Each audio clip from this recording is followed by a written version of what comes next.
The courthouse stood tall against the morning sky, its stone steps worn from years of footsteps carrying hopes, fears, and consequences. Today, those steps felt particularly steep for the young woman climbing them, her designer heels clicking against the stone with each reluctant step. Her name was Veronica Parker, and at 23 years old, she had never faced a consequence she couldn't escape. Born into wealth and privilege in a quiet suburb of Atlanta, Veronica had lived a life cushioned by her father's money and influence. Richard Parker, a successful real estate developer, had given his only daughter everything she had ever wanted: luxury cars, expensive vacations, designer clothes, and most dangerously, the belief that rules simply didn't apply to her. The trouble had started 3 months ago, at an upscale restaurant downtown. When a waiter accidentally spilled water on Veronica's new purse, her reaction had been instant and explosive. The screaming match escalated until Veronica threw her glass at the young man, cutting his cheek. When security arrived, she refused to leave, shouting slurs and threats until the police were called. Even then, she had remained defiant, certain that her father's attorneys would make it all disappear, just like they always had. Inside the courthouse, Veronica's attorney, a slim man in an expensive suit, waited impatiently by the courtroom doors. His face, usually composed, showed clear signs of stress as he spotted his client. "You're late," he whispered harshly as she approached. "Judge Thompson doesn't tolerate tardiness. I told you to be here at 8:30 sharp." Veronica rolled her eyes, pulling out her phone to check her reflection. "Relax, Michael. It's not like he can start without me." The attorney closed his eyes briefly, summoning patience. "That's exactly my point, Veronica. This isn't traffic court. This is a third-degree assault charge. You injured that waiter badly enough that he needed stitches. And Judge Thompson has a reputation for..." "For what?" Veronica interrupted, barely paying attention as she applied a fresh coat of lip gloss. "Being tough? Please.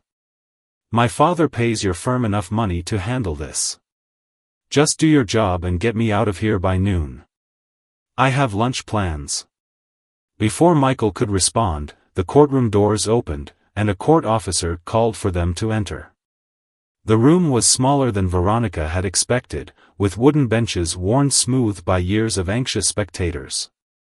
As they made their way to the defense table, she noticed several people turning to look at her, including a young man with a bandage on his cheek sitting in the front row. The waiter. Veronica quickly looked away. "All rise for the Honorable Judge William Thompson," the bailiff announced. The courtroom fell silent as the judge entered. Judge William Thompson was in his 60s, with close-cropped gray hair and dark skin that showed lines of wisdom around his eyes. His reputation throughout the district was legendary, fair but firm, with zero tolerance for disrespect in his courtroom. He had grown up in the poorest part of the city and worked his way through law school while raising 2 younger siblings. After decades as a public defender, he had been appointed to the bench 15 years ago, where he had earned the nickname Truth Teller Thompson for his direct, no-nonsense approach. As Judge Thompson took his seat and began reviewing the case file, Veronica whispered to her attorney, "He doesn't look so tough. Just offer to pay whatever fine and let's get this over with." The attorney shook his head slightly but remained silent as the judge looked up from his papers. "Case number 47223, State vs. Veronica Parker, charge of third-degree assault," the clerk announced. "Counselors, please identify yourselves for the record," Judge Thompson said, his deep voice filling the courtroom. After the attorneys introduced themselves, the judge looked directly at Veronica for the first time. His gaze was penetrating, assessing her expensive clothes, perfectly manicured nails, and the obvious disinterest on her face. "Ms. Parker, how do you plead?" he asked. Before her attorney could speak, Veronica stood up with a sigh. "Not guilty, obviously. This whole thing is just a misunderstanding that's being blown way out of proportion." The judge's expression remained unchanged. A simple "not guilty" will suffice, Ms. Parker. Please limit your responses to what is asked of you. Veronica felt her cheeks flush. Nobody spoke to her this way. Look, I understand you have a job to do, but my time is valuable too. Can we just get to the part where we settle this? My father is prepared to make a generous donation to. Ms. Parker, Judge Thompson interrupted, his voice cutting through the courtroom like steel. You will address this court with respect, or you will find yourself held in contempt. Do I make myself clear? Something in his tone finally broke through Veronica's arrogance, and she took a small step back. Yes, she muttered. Yes, Your Honor, her attorney quickly corrected her. Yes. Your Honor, Veronica repeated, the words feeling foreign in her mouth. For the next 20 minutes, the prosecutor presented the case against her, including security footage from the restaurant showing Veronica's outburst in its entirety. As the video played on the courtroom monitor, Veronica watched herself screaming at the waiter, throwing the glass, and then resisting as security tried to escort her out. The footage continued outside, where she could be seen kicking a police officer as they attempted to place her in the patrol car. When the video ended, the courtroom was silent. Veronica stared at the table, unable to look at anyone. For the first time, seeing her behavior through others' eyes, a small seed of shame began to sprout within her. The state requests that bail be set at $50,000, Your Honor, the prosecutor concluded. Ms. Parker has shown a pattern of volatile behavior and disregard for authority. Veronica's attorney quickly stood. Your Honor, my client has no prior criminal record.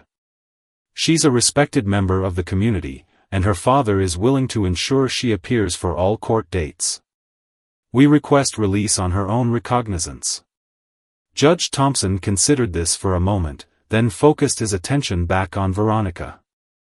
Ms. Parker, do you understand the seriousness of these charges? Veronica nodded slightly, still avoiding his gaze. Verbal responses only in my courtroom, the judge reminded her. Yes, Your Honor, she said quietly. Judge Thompson studied Veronica carefully before speaking again. In light of the severity of your actions and your behavior in this courtroom today, I'm setting bail at $25,000. Veronica's mouth fell open in shock.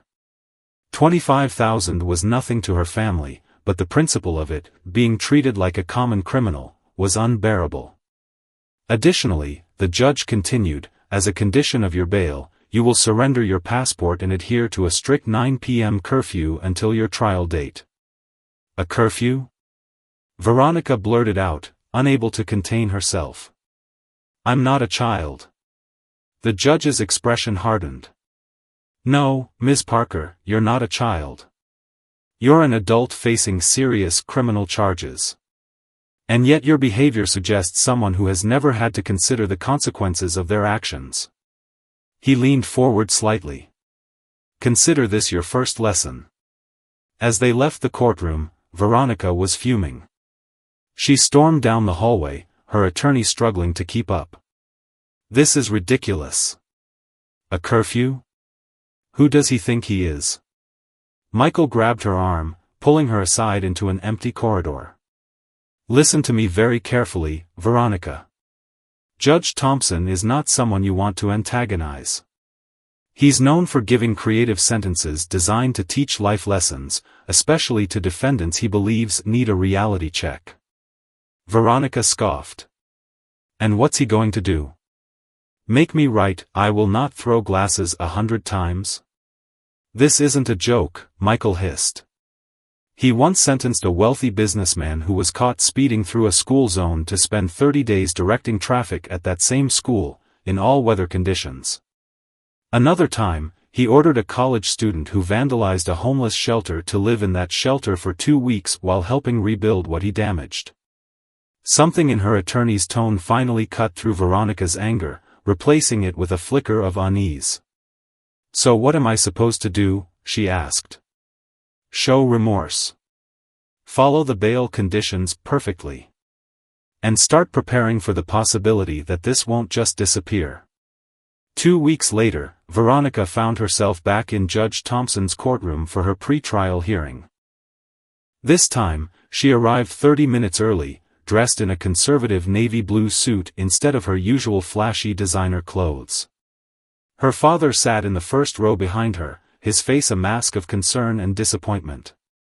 Despite her attorney's efforts to negotiate a plea deal, the prosecutor had refused to budge. The injured waiter was pressing charges, and the video evidence left little room for legal maneuvering. "Ms. Parker," Judge Thompson said after the preliminaries were complete, "your attorney has indicated you wish to change your plea. Is that correct?" Veronica stood, her hands trembling slightly. "Yes, Your Honor." "And how do you plead?" She swallowed hard. "Guilty, Your Honor." The judge nodded, making a note in his file. "Sentencing will be scheduled for 2 weeks from today. In the meantime, I'm ordering a pre-sentencing investigation to help me determine an appropriate consequence for your actions." As Veronica turned to leave, she caught sight of the waiter she'd injured.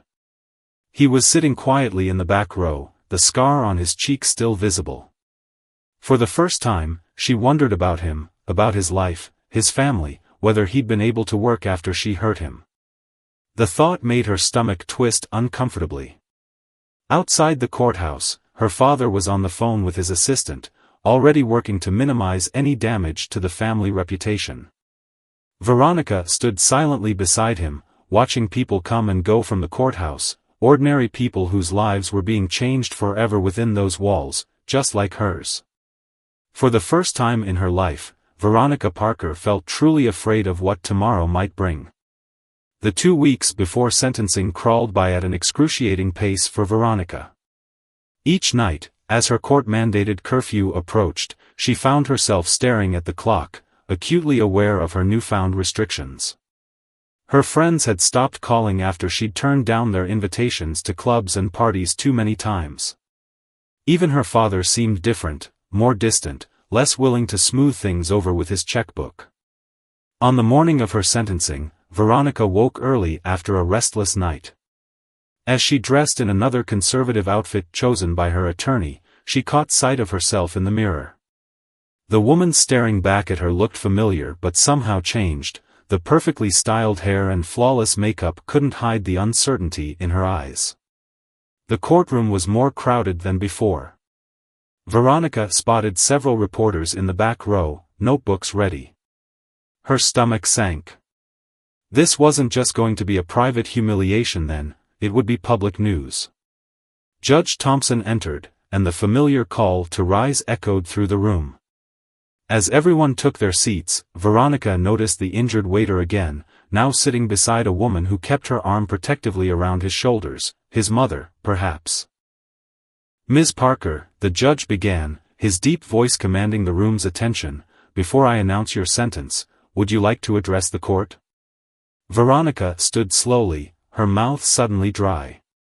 Her attorney had coached her on what to say, had written a perfectly crafted statement expressing remorse while maintaining dignity. But as she opened her mouth, those prepared words felt hollow.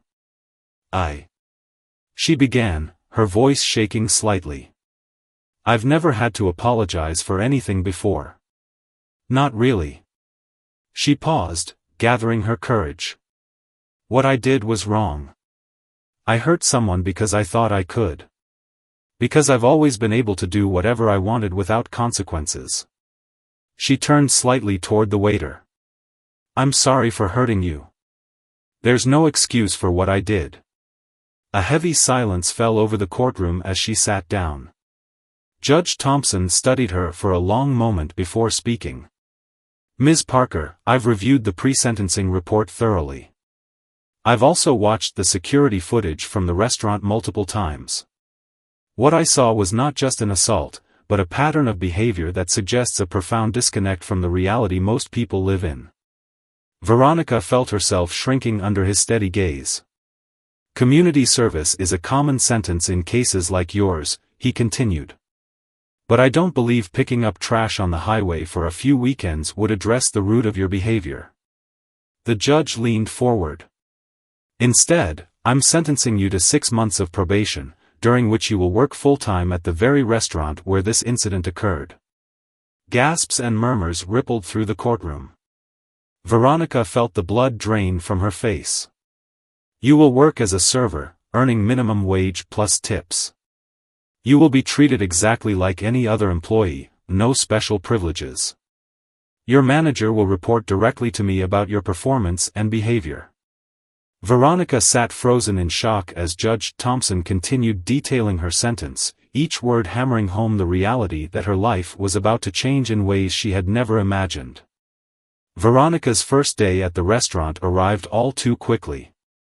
She stood outside the staff entrance at 7 a.m., wearing the plain black pants and white button-up shirt that made up the server uniform. The clothes felt stiff and foreign against her skin, a constant reminder of how far she had fallen. Taking a deep breath, she pushed open the door. The kitchen was already bustling with morning preparations, cooks chopping vegetables, dishwashers setting up their stations, the manager reviewing the day's reservations. Everyone paused briefly as she entered, their curious glances making her cheeks burn with embarrassment. The restaurant manager, a stern-looking woman named Diane, motioned for Veronica to follow her into a small office. "Judge Thompson called me personally about your placement here," Diane said without preamble. "He made it very clear that you're to receive no special treatment." Veronica nodded silently. "You'll be training with Rose for the first week. She's been here for 15 years and knows every inch of this place." Diane fixed Veronica with a hard stare. "And just so we're clear, if this were up to me, you wouldn't be anywhere near my restaurant after what you did to Ray." "Ray?" Veronica asked quietly. "The server you assaulted. He was out of work for 2 weeks because of you. Single father, 2 kids at home." Diane shook her head in disgust. "He only just came back on part-time. He's still nervous around customers." The information hit Veronica like a physical blow. In all her self-pity, she had never once considered the real-world consequences her actions had on the waiter's life. He had children. He had missed paychecks because of her. Her first shift was a brutal awakening. By noon, her feet were already aching in the sensible black shoes she'd been required to purchase. She struggled to memorize the menu, fumbled orders, and dropped an entire tray of water glasses. Each mistake earned her impatient sighs from Rose and disapproving glances from the other staff. The worst moment came during the lunch rush when a table of businessmen began complaining about the wait for their food. As Veronica approached with apologies, one of them looked up and recognition dawned on his face. "Wait, aren't you Richard Parker's daughter? The one who was in the news for attacking a waiter?" he asked loudly enough for nearby tables to hear. Veronica froze as heads turned in her direction. She felt dozens of eyes on her, judging, condemning. Her instinct was to flee, to call her father and demand he fix this humiliating situation. Instead, she swallowed her pride. "Yes, sir. I am. And I apologize for your wait. The kitchen is preparing your food now." The man smirked, clearly enjoying her discomfort. "Well, I'll be sure to keep my water glass away from you." His companions laughed, and Veronica forced herself to stand there and take it, the shame burning through her. By the end of her shift, Veronica was exhausted physically and emotionally. As she clocked out, she spotted Ray across the restaurant, carefully serving a family with young children. The scar on his cheek was still visible, a permanent reminder of what she had done. Walking home in the fading evening light, Veronica realized that this was only day one of what would be 180 days of her sentence. For the first time, she truly understood that some things couldn't be fixed with money or influence. 2 weeks into her sentence, Veronica had fallen into an exhausting routine. She woke before dawn, walked to the restaurant in the early morning light, worked until mid-afternoon, and then dragged herself home to collapse in bed, only to repeat it all the next day. Her once perfect manicure was ruined, her hands now rough from carrying heavy trays and washing dishes when they were short-staffed. The designer clothes in her closet hung untouched. She had no energy for socializing after her shifts. Most of the staff still kept their distance, though the open hostility had gradually decreased as they watched her struggle through each day without complaint. Rose, her trainer, had even offered grudging praise when Veronica managed to handle a difficult table of demanding customers with unexpected grace. On this particular day, Veronica was serving the lunch crowd when she spotted a familiar face, her former best friend, Ashley, dining with a group of women Veronica used to shop and party with. Ashley noticed her at the same moment, her eyes widening in shock at the sight of Veronica in a server's uniform. "Veronica? Oh my God, it's really you!" Ashley exclaimed as Veronica approached their table. "We've been wondering where you disappeared to. Your social media has been dead for weeks." Veronica forced a smile. "I've been busy. Can I take your order?" The women exchanged glances, clearly enjoying this reversal of fortune. "So this is your punishment?" another friend, Tiffany, asked with poorly concealed amusement. "Serving people instead of throwing drinks at them? How fitting." Veronica felt her cheeks burning but kept her expression neutral.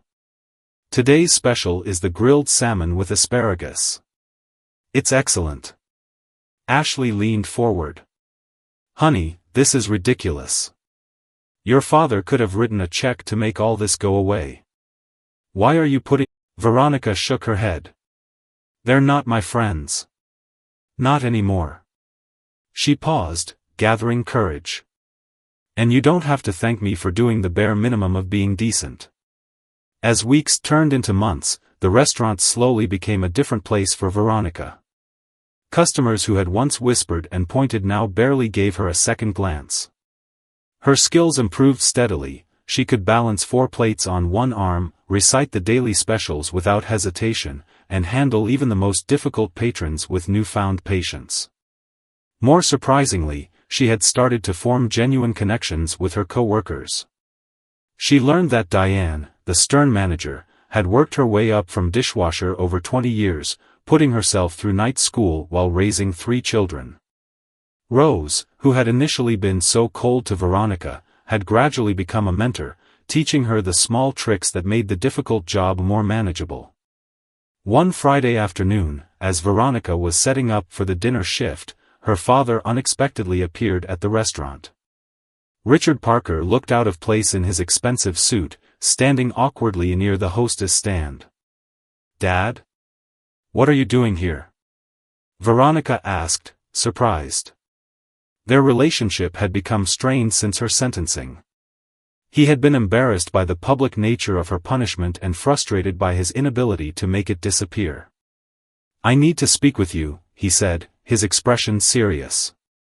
"Can you take a break?" In the quiet corner of the empty bar area, Richard got straight to the point. "I've spoken with Judge Thompson. I've explained that you've learned your lesson, that this has gone on long enough. I've made a substantial donation to the court's youth program, and he's agreed to review your case." Veronica stared at her father in confusion. "What do you mean?" "He's willing to end your sentence early. You could be done with all this by next week." Richard smiled, clearly pleased with himself. "You can put this whole unfortunate chapter behind you and get back to your real life."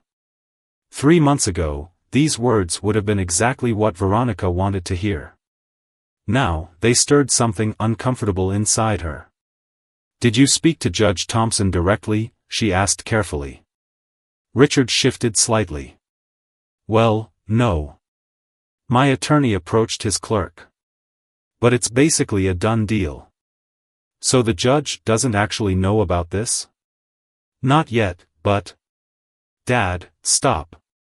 Veronica took a deep breath. "I appreciate what you're trying to do, but I need to finish my sentence properly." Richard's expression hardened. "This is ridiculous, Veronica. You've been punished enough. Look at you, working as a server, living in that tiny apartment. For what? To please some judge with a chip on his shoulder?" "It's not about the judge anymore," Veronica said quietly. It's about me. About who I want to be. Her father stared at her like she was speaking a foreign language. And who is that, exactly? A waitress for the rest of your life? No. Someone who takes responsibility for their actions. Someone who understands that money can't fix everything.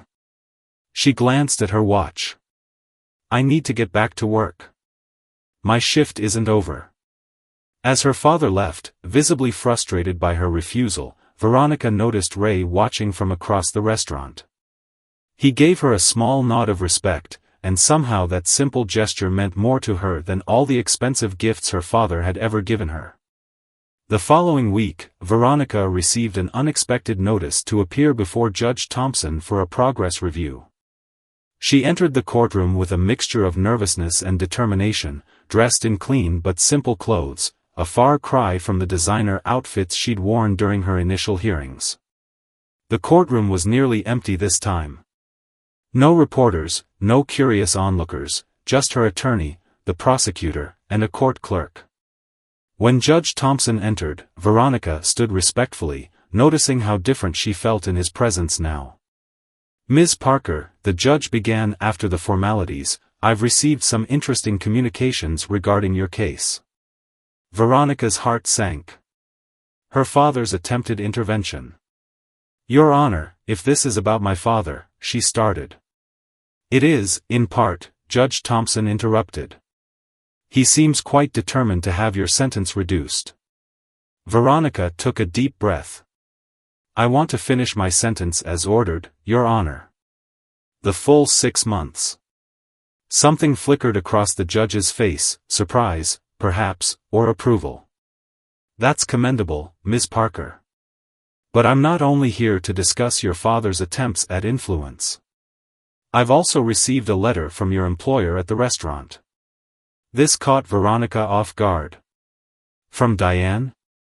The judge nodded, glancing down at a paper on his desk. Ms. Richards speaks quite highly of your progress. She notes your consistent work ethic, growing professionalism, and genuine efforts to make amends. That's high praise, considering the circumstances. Veronica felt a rush of unexpected emotion. Diane, who had been so cold to her at first, had written to the judge on her behalf. I also understand there was an incident last week involving some former acquaintances of yours. She nodded, remembering her encounter with Ashley and the others. They came to the restaurant. It wasn't pleasant, but it wasn't a big deal. According to Ms. Richards, you handled yourself with remarkable restraint and even defended Mr. Wilson, the man you had previously assaulted. Ray deserves respect, Veronica said simply.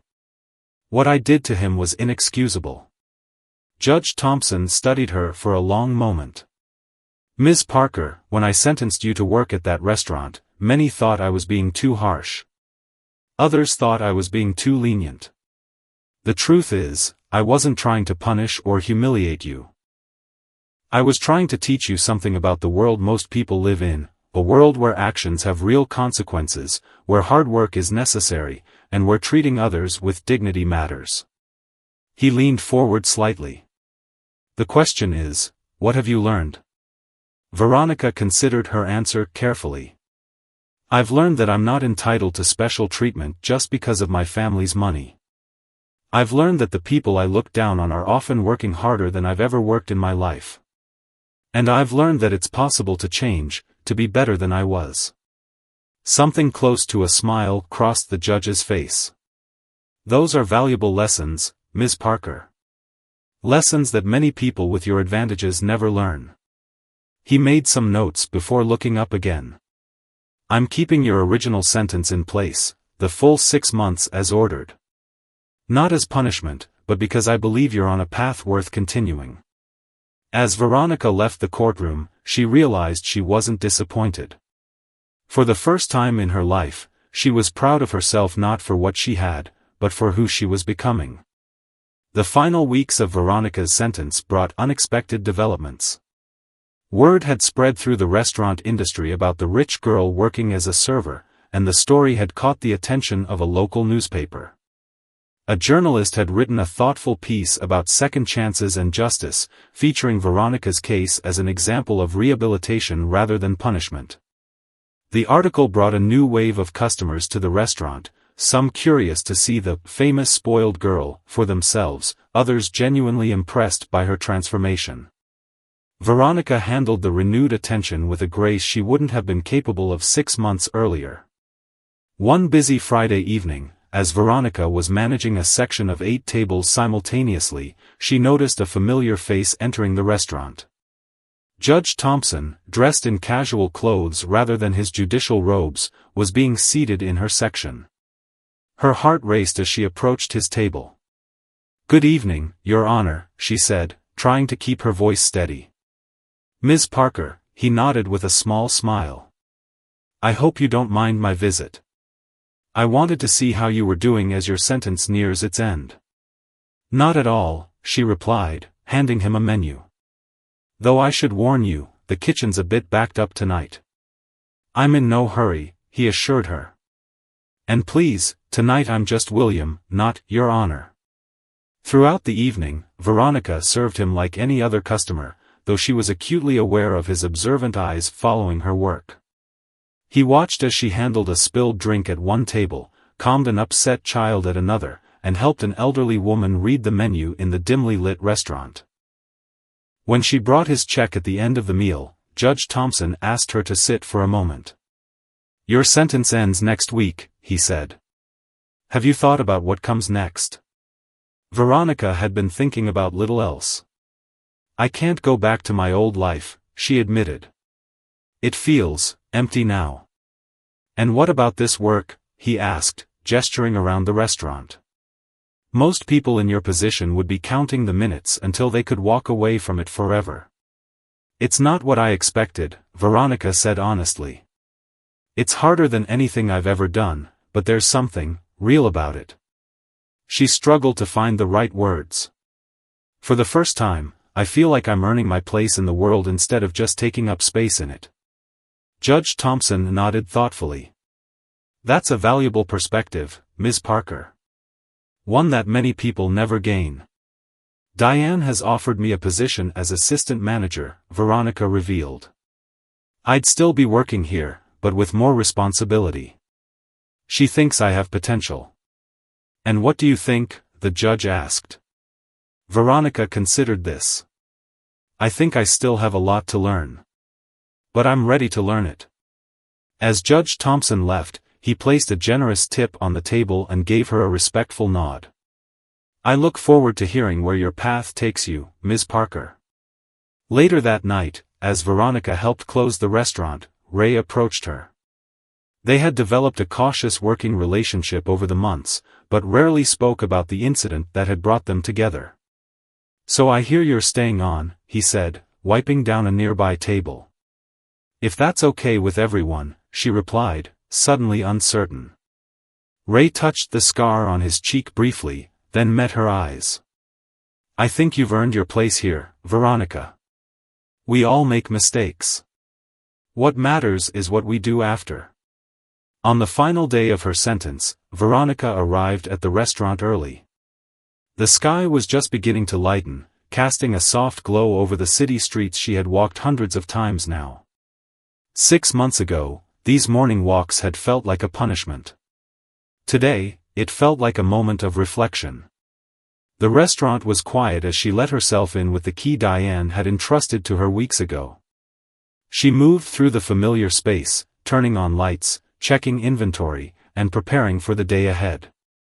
This routine, once so foreign and intimidating, had become second nature. As she worked, Veronica thought about how much had changed. She had moved out of her father's mansion into a small but comfortable apartment that she paid for herself.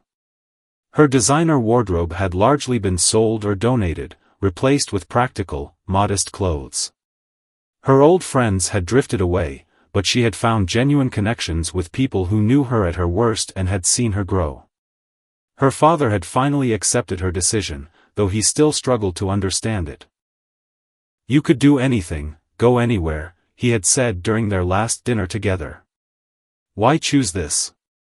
She hadn't known how to explain that this wasn't about choosing a job, it was about choosing who she wanted to be. At noon, the restaurant began filling with a special group of guests. Diane had arranged a small celebration to mark Veronica's transition from serving her sentence to becoming an official employee. The restaurant staff was there, along with a few regular customers who had witnessed her journey. Ray brought his 2 children, bright-eyed kids who now greeted Veronica with smiles instead of fearful glances. To her surprise, her father arrived, looking uncomfortable but determined to support her. And at precisely 12:30, Judge Thompson entered, nodding respectfully as he took a seat at the back. Diane clinked a glass for attention. Today, we're celebrating not just the end of a sentence, but the beginning of a new chapter. Veronica came to us under unusual circumstances, gentle laughter rippled through the room, but she's proven herself through hard work, humility, and a willingness to change. Diane handed Veronica an envelope. This is your final probation report that will go to Judge Thompson. But more importantly, she added with a smile, it's also your official job offer as assistant manager. As applause filled the restaurant, Veronica found herself fighting back tears. She looked around at the faces of people who had become important to her, Diane with her tough love, Rose with her patient teaching, Ray with his quiet forgiveness, and even Judge Thompson, whose seemingly harsh sentence had given her a chance to discover herself. When the celebration ended and the regular lunch service began, Veronica found a moment to approach Judge Thompson before he left.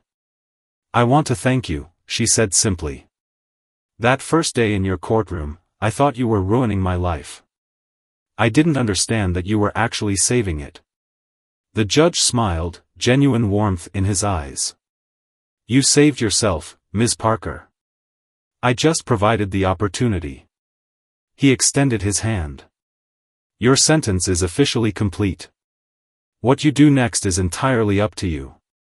As they shook hands, Veronica felt a profound sense of freedom, not the shallow freedom of privilege she had once known, but something deeper and more meaningful.